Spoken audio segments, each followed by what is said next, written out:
রাধে রাধে সবাইকে, কেমন আছো তোমরা? তাড়াতাড়ি করে রেস্ট নিয়ে সবাই মিলে বেরিয়ে পড়েছি নিধিবনের উদ্দেশ্যে।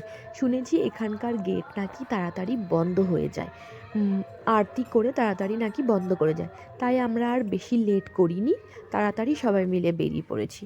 ফার্স্ট লাগিয়েছি আমরা সবাই মিলে তিলক, আর যেই আন্টিটা তিলক লাগিয়ে দিচ্ছিল সেও বাঙালি। যাই হোক, সব বাঙালিরা এক জায়গায় মিলে ভালোই লাগছিল অভি বৃন্দাবনে। তারপরে ইচ্ছে হলো একটু রাধে রাধে লেখার, সেটাও করলাম। তারপরে গেলাম আমরা এন্ট্রি, মানে এটা হচ্ছে এই সেই গেট, নিধিবানের মেইন গেট।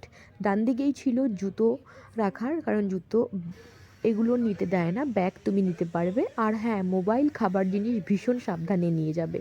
ফার্স্ট ঢোকার পরেই যে একটা শান্তি অনুভব হলো, সেটা আমি এই ভিডিও আর এই ভয়েসের মাধ্যমে বলতে পারবো না তোমাদেরকে। শুধু এইটুকুনি বলবো, যারা যাওনি তারা সবাই মিলে প্লিজ বৃন্দাবনে যাও। যে শান্তি আছে এটা আর কোথাও নেই।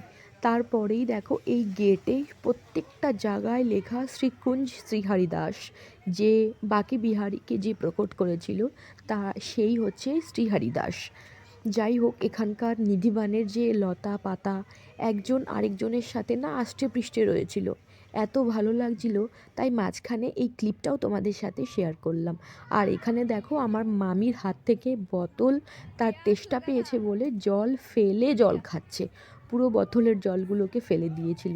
খুব সাবধান, খাবারের জিনিসও ওরা কেড়ে নিয়ে নেয়, চশমা টশমা, বাকি তো তোমরা জানোই। আর এখানে দেখো শ্রীকৃষ্ণের প্রেমে লীন হয়ে পড়েছে সবাই, এত ভিড়।